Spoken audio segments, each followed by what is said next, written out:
kung tama ang pagkaunawa ko sa inyong katanungan na kung saan meron kayong tinatawag mong titulo ng lupa o mother title, no, nakapangalan pa sa inyong magulang, okay?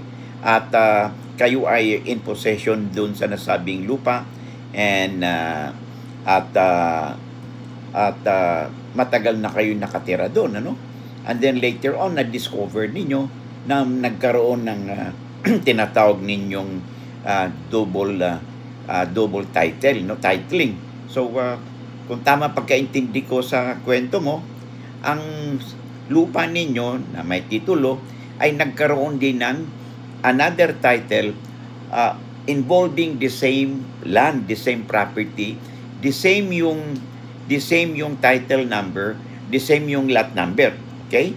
Ngayon, dahil dito ay nagkaroon na kayo ng duda kung sino ba talaga ang nagmamay-ari ng nasabing property.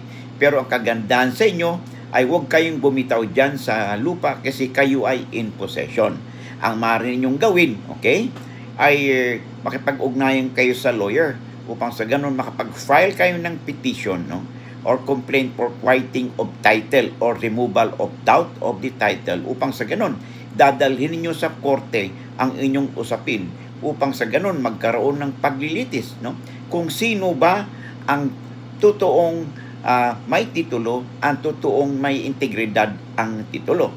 Katulad niyan, kung na-discover ninyo na nagkaroon ng double title at kailan lang, no, itong nangyari ay malamang na yung nagkaroon ng nagpadoble ng title na yan ay maaaring nagkakaroon ng pagkakamali o irregularidad na ito ay maging basihan, no, upang ma-cancel ang nasabing titulo, no, at manatili at ang integridad ng inyong titulo, okay, laban sa anumang agam-agam, no. Kaya ang tawag po nito removal of the cloud of the title or tinatawag nating quieting of title upang sa ganun wala nang gagambala sa inyong ownership doon sa nasabing lupa.